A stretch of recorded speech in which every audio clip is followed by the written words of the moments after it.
Welcome to the Situation Report. This is the show where we give you the information you need to navigate an ever-changing culture. My name is Jeremy Stolniker. I am your host today, and very glad to have you with me as we talk about culture and the changes in culture and understanding what to do in the midst of these changes.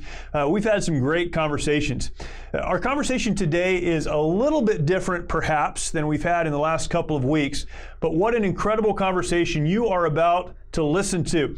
My guest today is Mark Geist, and Mark, among other things, was a member of the Annex Security Team that fought the Battle of Benghazi, Libya, September 11th and 12th of 2012. And as we have this conversation, we will hear the story, he'll retell the story, what an incredible story, but then make application to leadership and faith in dark times. We understand that we're living at a difficult time. Sometimes it feels very dark. But in the midst of difficult and dark times, there's a place for both leadership and faith. Mark talks about those, and I'm really grateful to be able to share this conversation with you.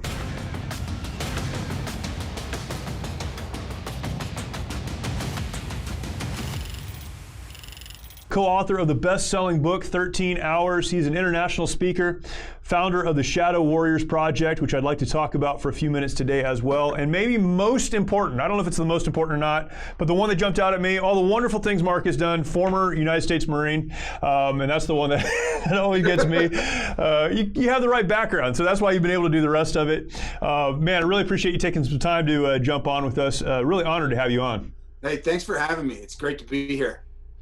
Let's start, Mark. I think a lot of people are very familiar with your story, but I know that a lot of people are not as well. Yeah. So maybe you can give us the Cliff Notes version, kind of the summary of what took place those 2 days in Benghazi. This is one of those events that I believe could be forgotten if people like you and others don't continue to talk about it. It needs to be known. It needs to be understood. Can you give us kind of the outline of what took place that day?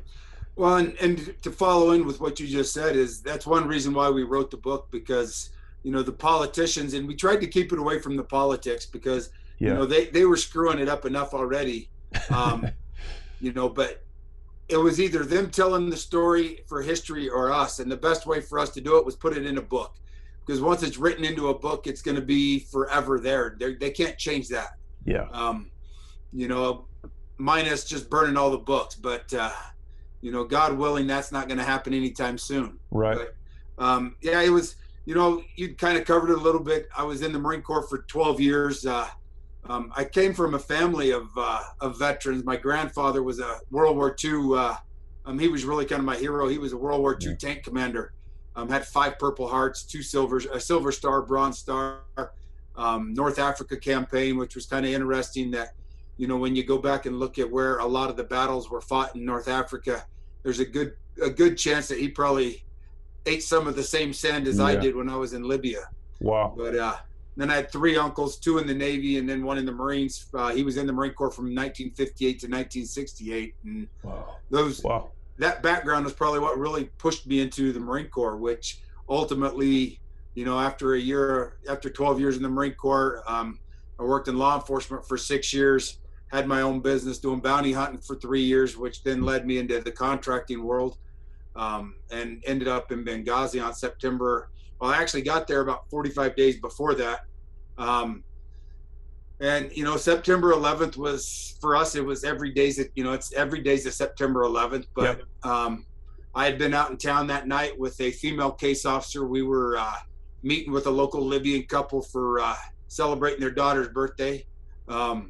But I got a call from Tyrone Woods. He was our team leader in the contracting side of things. And he said, hey, I need to get back to the annex, stay away from the consulate. And so I had to break the meeting, gather up the female case officer, and kind of take a long route back, because I could have drove straight through, but it would have took me real close to the consulate. So we kind of headed west down the coast and then kind of cut back through the desert a little bit. And when we got back, the rest of the team had already left to go over to the consulate, because they'd gotten, you know, the call that they'd been overran by 40 armed insurgents. And, you know, and really kind of what sent them over the edge to, after being told to stand down twice, the third time they got told to stand down. And then when they heard what came over the radio was the team leader for the State Department security detail saying, if you don't get here now, we're going to all die.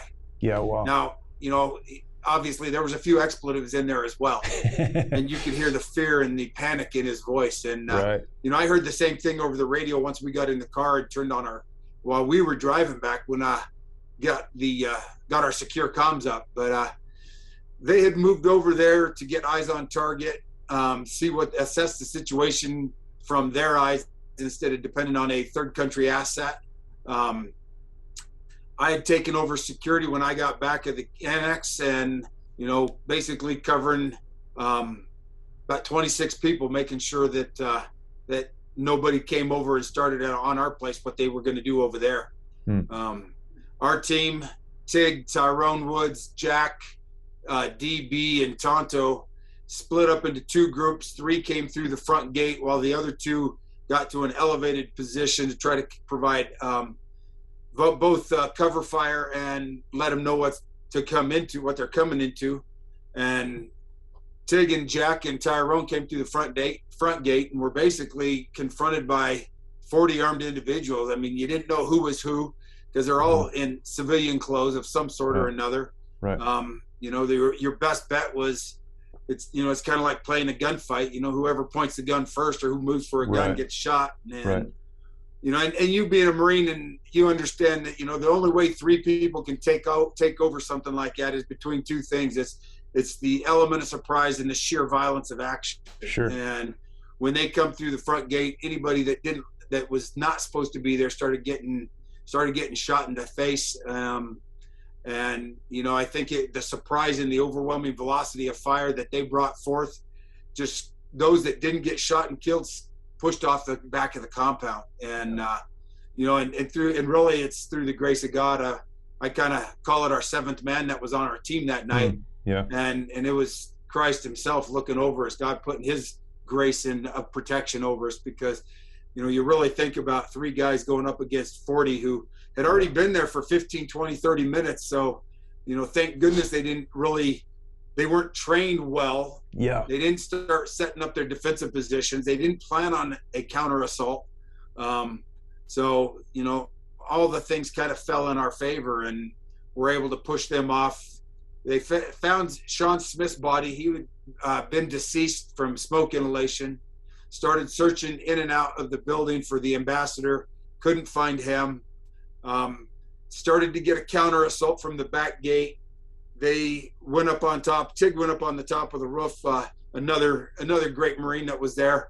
And there was a guy in the back gate shooting an RPG at him, and right over the consulate. Right over the ambassador's residence, and it went over. 2 of them went over, and right as the guy fired the 3rd one, Tig come up, put about 8-9 rounds down range, and you could see him. And I actually got to see this on the overhead with the drone footage, because we did have a drone there. Yeah. Wow. But you could see the RPG coming from the back gate. You could see Tig's tracers going past him, and it killed him. But then about halfway there, that RPG, it literally almost stopped and took a 90-degree turn and took off into somewhere else. No way. And, Wow. You've been in that kind of situation. Yeah. It's literally impossible that would happen. And again, that's that 7th man protecting us, because the odds of a 5.56, a built up, a 22 round on steroids going on, what is it? I think it's a 57 millimeter rocket traveling 20 some odd feet per 100 feet per second. That kind of thing just doesn't happen. Yeah. And it's funny because it's not like it went off and trailed off. It just literally took a 90-degree turn. That's crazy. And, and that really kind of, when Tig killed that guy, the RPGs didn't hit, it took the fight out of them. And so they pulled back again. And by that time, the State Department guys were able to leave. They headed back to the Annex because really it was an undefensible position. The ambassador's residence, that whole compound was about 8 acres. They had, the State Department had a few local Libyans that were part of the Feb 17 Martyrs Brigade that were hired to protect, kind of be the QRF and then they had 5 of their diplomatic security guys, and they were great guys, but they didn't have the experience to deal with what they were faced that night, unfortunately. And so they headed back to the annex. The guys had to make the decision to keep searching for the ambassador or pull back to a defensive position. We had an asset on the ground come in and tell us that there was another 100 guys masked, kind of gathering outside the walls to do another counter assault. So the Tyrone made the call to head back to the annex and set up to a better fighting position. So we all moved back there. The State Department guys that came in, when they came in, 2 of them were, well, one of them was pretty much out of he was not combat effective. That was Scott. Scott, we got him into medical. The rest of the guys got him up on rooftops, setting up our 360 and tying them. Ron and the team came back and basically filled in any slots that we needed, and we waited for the next one to come. And they didn't disappoint us. Over the next, this was getting on about 1 o'clock in the morning. From 1 to 5, about 5:15 in the morning, we got attacked 3 more times. Wow. And it was pretty steady with lulls, of them. And it ended with the last one at about 5:11 when they opened up with a complex attack of belt-fed machine guns, AK-47s, and indirect fire with 81 millimeter mortars. Incredible. And out of 4 mortars they fired on us, 3 of them actually hit the rooftop where myself, Ty, and Glenn were at, and Dave, the State Department guy. The blast landed about 15 feet, 17 feet from me. The first one, the blast went through me, killed Ty. The second one landed in front of Glenn, took him out. Third one, I caught shrapnel from all 3, and so did Dave. I think caught pretty much shrapnel from all 3. And like I said, it was a blessing that I'm still here, because, as an 81 millimeter mortar has a kill radius of about 132 feet, 31 feet, somewhere in there. And that means if you're within about 9, you got about a 97% chance of dying from that. Right. And I was within 15 to 17 feet of 3 of them. So I figure the good Lord, I'm a stubborn jarhead. I mean, I've always been a Christian. I've always tried to follow Christ, but kind of like a lot of people do, was pre-Benghazi was fight my way instead of his way. Yep. And, it took him blowing me up 3 times. I'm kind of a hard-headed jarhead. So I'm like, okay, Lord, you got my attention. I wanted to take a minute to let our audience know about the work that we do through an incredible veterans nonprofit called the Mighty Oaks Foundation. Many of our nation's warriors struggle with the hardships of military service and reintegration back into civilian life. Often they leave broken homes in their aftermath and comprise one of the most at-risk groups for suicide, with over 20 veterans who take their lives every single day. Mighty Oaks tackles this critical issue with our faith-based, peer-to-peer resiliency and recovery programs offered at no cost to our honored servicemen and women at beautiful ranches across the United States. Mighty Oaks has one of the highest success rates of any program available anywhere. Visit mightyoaksprograms.org to learn more about how you can make a direct impact in the lives of our servicemen and women to help them find a new life purpose through hope in Christ. Again, that's mightyoaksprograms.org. Witnessing the transformation that these men and women go through is absolutely incredible. There are no words to describe seeing warriors restored to the lives they were created to live, changing their legacies for eternity. Your support is needed now more than ever and will ensure that our programs are here for our warriors who are in desperate need. Again, the website is mightyoaksprograms.org. Yeah, it takes more to get the attention of some than others. Apparently that's what you needed. Yeah. Man, hearing you talk about that RPG, I had this image in my mind. So we were in Baghdad, April 10th, 2003, the Battle of Baghdad. That was our battalion. And it was dark as we were coming into the city. And what was happening for us, we were kind of channeled in between these buildings, and these RPGs were coming down on our convoy. And so you watch the tail of that, right? You can see it because it's dark. And then, and this has been talked about a lot about when we were in Iraq, watching those things move. And it's the same thing. We've talked about how God is present. hundreds of Marines should have been killed that day, and we had some KIA, we had a bunch of casualties, but the providence of God in that, unless you've seen that, it's really hard to explain to people. It is. And it sounds spooky or whatever, it's not. And it's so real because you're watching it happen. That's crazy.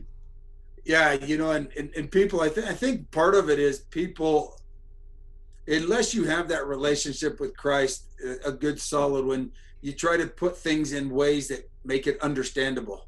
Right. Instead of accepting the fact that, you know what, there is something bigger out there that, it's called Christ. It's called God, that looks out for us, that is there if we want him to be there in our lives. That's great. And it really just takes one thing, and that's to ask for it. When did you, God got your attention during that battle, but when did your relationship with Christ begin? What was the circumstance around that? Well, I was raised in the Methodist church. I mean, went to, Bible school every Sunday. I was sung in the church choir, and it was a small country Methodist church. And, it was from birth. That's just, the family was always that way. And, church was about 2 miles from home, across about 3 cornfields. So, we would, after we got done, parents would drive home. We'd always, me and my brother and a couple other kids that lived in that area, we would all just run through the cornfields and go have fun heading home. But right. It's really kind of small town country world is where it started. Yeah. Man, you said so many things that I can connect to. One of the statements you made, or you're purported to have made during the battle, was "Get up or die." Get up or die. I wrote a book called March or Die. That's kind of been my moniker for a long time. We got caught in a fight. Mortars were falling. The percussion of those mortar rounds, I mean, I'll never forget what that feels like. A lot of Marines hurt. And one of the statements, or one of the mottos we had in our battalion was March or Die. That was Charlie Company 1-5. Get up or die is what you said. Can you talk about that? What does that mean to you? And how does that apply to people who are dealing with the craziness of life right now? Well, and really that's the mindset that I took to things is, you have 2 choices, no matter how bad it is. I mean, it's from my time in the Marine Corps all the way through life. And, and I think it was even before that. I grew up rodeoing and cowboying, and, my uncles and my grandfather didn't put up with, you not doing what was required of you. Right. And, it's either you can sit there and not do something, or you can make a difference and do something. You know what the outcome is if you don't get up. If you don't, whether it's you want to lay there, you want to be self-loathing, whatever the word you want to call it. Right. You can either do that and stay there and hope that something else or somebody else does something for you, or you can make a difference yourself. And that's kind of, I think it was just the mentality of life from I was raised with is, get up and do something. I mean, yeah. And for that night, it was I had, my left arm was about blown off. I think ended up counting like 25 holes in me from shrapnel. And so many of them that could have been bad. I mean, that my neck was slit open. I had shrapnel about 1 millimeter from my carotid artery. I had shrapnel that was about 2 millimeters from my femoral artery. I still have 21 pieces of metal in me that was not supposed to be there. Yeah. Going through the airport must be fun. What's scary is it doesn't set it off. That's the worst That is scary. part I have. But it'd have been easy to sit there and bleed instead of trying to continue to fight. I mean, The first one took my arm out, and I didn't even feel that one really. I saw Ty go down. I kept trying to shoot. I was swinging my arm up because, it goes back to the Marine Corps. If I'm not fighting and stopping that, they're going to come over there. I don't know who else is in the fight. I just know what I got to do. And I know Ty and Glenn are out of it. So you have a choice in life. Either move forward or don't. And if you don't do something, it really ends up in death of one sort or another. Why do you think so many people who are in such a bad position in life decide to just die? And I think dying is, it's kind of internal. It's not always physical. It's emotional. It's relational. It's spiritual. Right. Why do people make that decision? when they understand what's at stake?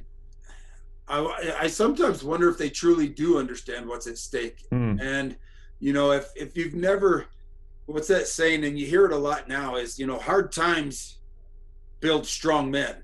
Right. And if you don't have hard times, you're not built strong. And if you're not built strong, it goes back to just why the Marine Corps does the things the way they do. Yeah. We're not going to coddle you. We're not going to baby you. We're going to kick you in the butt and make you, it's, people talk about boot camp, and they're just hard on you. They're just hard on you to do, why do they have to do it that way? There is not a thing done to us that isn't planned, and there's not an outcome that is desired from that plan. Right. And it is to make you hard and strong and able to move forward even when everything else in your body may be saying, turn and run. Right. We want you to go that way, you do it. And I think that's really what it is. And that's why we have problems with a lot of the stuff nowadays is, we have hard times build strong men, strong men make easy times build soft men. Soft men make hard times. Sure. And, we coddle our kids this day and age. Yeah. Every teacher I had, and when I went through school, had a paddle that was about that long hanging on the side of on the chalkboard, Yeah. Didn't have to use it a lot, but the threat of violence is sometimes just enough. And understanding really what's at stake. And I think you're right. A lot of people just don't get it. It'd be easier to stay here, and it's too hard to get up. And what's really going to change? That's that soft mindset. Yeah. Coming to the fear. How do you think about leadership during dark and difficult times?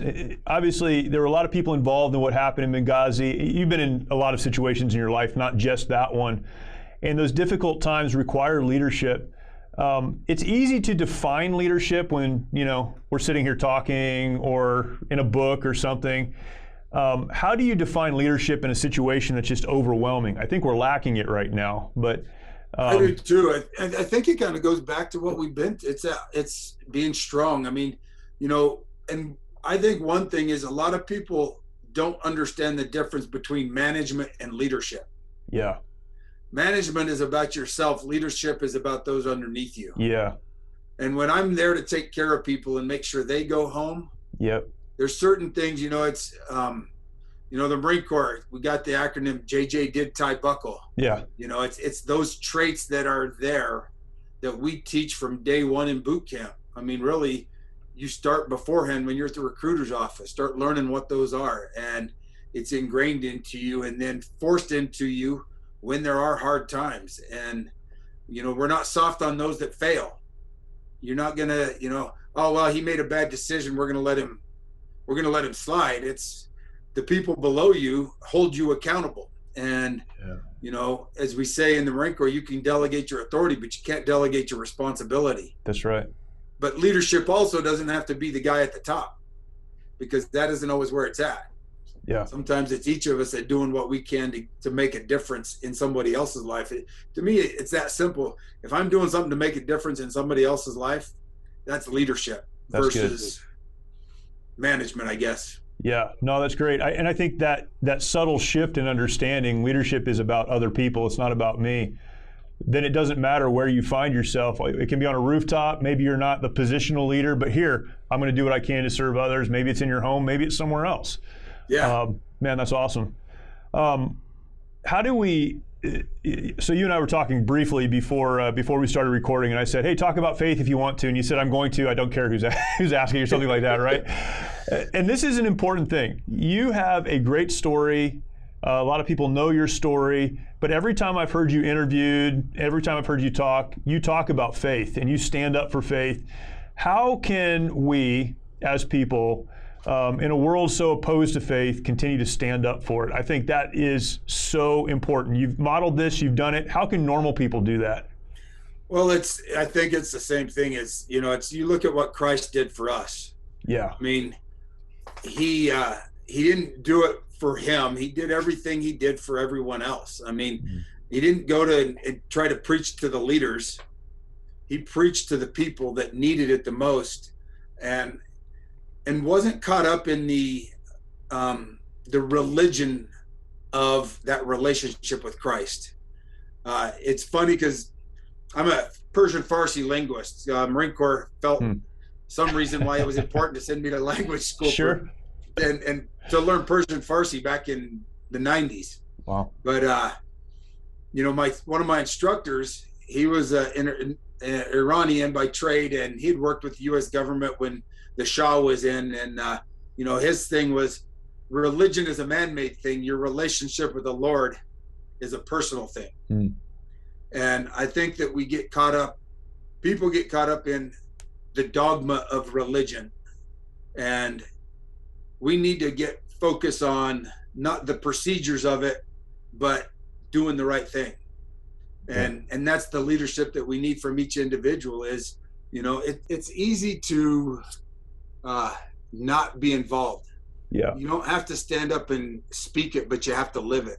That's good. And live your life for Christ. And how you do that is as great an example of how is leadership in itself. It doesn't have to be out there saying it, because anybody can say it. We hear that all the time from our politicians on both sides of the aisle. Right. This is what we're going to do. But you don't hear a lot of them talking about or showing through their leadership or through their actions that true faith with Christ. That's good. It's just living out the authentic relationship. That's it. Yeah, that's awesome. Mark, last thing, I'd like for you, if you can, to take a minute and just talk about the Shadow Warriors Project. I know that's your organization, and maybe tell us what that is and how you would like for people to be involved with that. Well, Shadow Warriors Project started actually when I was laying on the hospital bed in Walter Reed. I knew that because as private security contractors, we have a workman's comp policy. I was lucky that the Secretary of Defense gave me in the movie they said they re-enlisted me. What it really was they gave me Secretary of Defense designee status. He gave me authorization to get my help, my initial medical all through Walter Reed. And, but normally guys that get injured, they go back home, because if it wouldn't have been, and the only reason I think that happened was because of the politics of everything. Sure. It was a great place where I could be put and protected from the media. Sure. Yep. And heal and, and have that time with family. But because otherwise I would have gotten sent back to Denver or Colorado Springs. They'd have found a hospital to put me in, and, I would have had to get whatever treatment there. And then you get your DBA, which is a workman's comp case. Basically, you got to file for your DBA, and then because my pay stopped the day I left Benghazi. Wow. The whole time I'm in the hospital, I don't get paid. Yeah. So, and as much as we would love to think that we plan for that stuff, you don't ever plan for it. Sure, because, of course. I'm not gonna.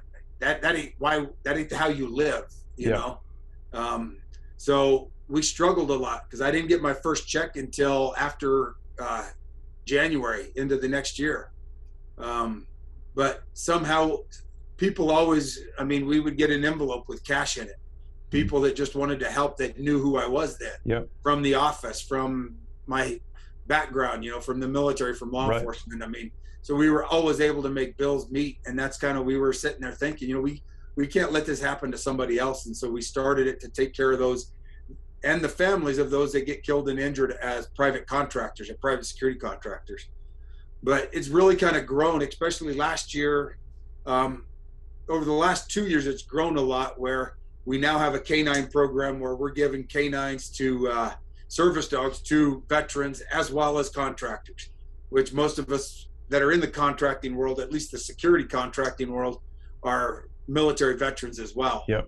And then last year, the beginning of this year, we started a canine therapy program where we bring in 8 to 12 combat vets. We introduce them to Christ. We use the dogs. We introduce them to the dogs and use the dogs, the canines, to put them through to teach them how to manage their stress, because the canine, is how the dog acts is a direct representation of how I'm feeling. That lead, the leash is a direct, it's almost like a horse, you're sitting in the saddle. That horse feels that energy that you have. And so we use that to show them how to manage their stress. And then ultimately, and that's why we do 8 to 10 people, it is peer-to-peer counseling. Is everybody has to tell their story. And it's not just their combat story, but their life story. That's good. Yep. You know, so many of us join the military, especially these units, because we're running from something or running to something. We're looking for something. And, right. You know, we show up to combat with a bucket half full of crap already. Sure. So. Yeah, that's awesome, man. What a great program, great organization. Where can people go to maybe learn more about you, but then specifically to learn more about or support the Shadow Warriors Project? Our website is shadowwarriorsproject.org, and you can read more about us there. You can find a donate button if you feel compelled to donate. You can also find me at markgeist.com, and you know, there's a link there to the Shadow Warriors Project as well. And you know, and over the last 3 weeks, 2.5 weeks now, Shadow Warriors has kind of pivoted, along with a lot of other veteran service organizations, to help get contractors and anybody else out of Afghanistan. And I know Chad's been doing a lot of that too. So that's right. That's something that we've also pivoted, and we've been instrumental in helping a couple, 200-300 people get out. Helped with the getting the women's soccer team out, the girls soccer team out. And we're not gonna leave anybody behind. Yeah, that's good. You know, it's the way we work, the way we were raised in the Corps. That's awesome. Mark Geist, thank you. That a great interview. Really appreciate your time, and I hope we'll have an opportunity to do this again. I think we have a lot in common, and we're definitely moving the same direction. So appreciate all you're doing. What a great conversation, and hopefully we'll be able to have Mark back on, and it would be great to have him in studio. An incredible story. I love that story, but what I love more even than the story is his understanding of faith and the presence of God in the midst of that story, which leads us to today's situation report. So many great things could be taken from that conversation, but the first one I want to point out, and Mark made this so clear throughout, God is with us, even in the most difficult of days, in the darkest of hours. God is there. In fact, Mark referred to God as the 7th team member, understanding that really his success there and survival there, and in relationship, all the things that happened. I mean, it's an incredible story. The presence of God, the sovereignty of God in that was absolutely present, and so it is in our lives, and we need to understand that. He went on to talk about leadership and made the distinction between leadership and management, which we hear made often, but define leadership as serving others. Leadership is not about you, it's about others, and therefore it doesn't matter if you have leader on your name tag or not. If you are living, even in the most difficult of times, the darkest of times, to serve others, then you are a leader. Great point. We ended by talking about faith and how to stand up for our faith. And standing up for your faith can mean talking about it, but more than that, it means living it out. Living out an authentic relationship with Jesus Christ is the very best way in the darkest of times to live out and stand up for your faith. So many great things. Really, really appreciate Mark. Please check out his organization and learn more about him. Appreciate you being with me today. We will talk to you next time.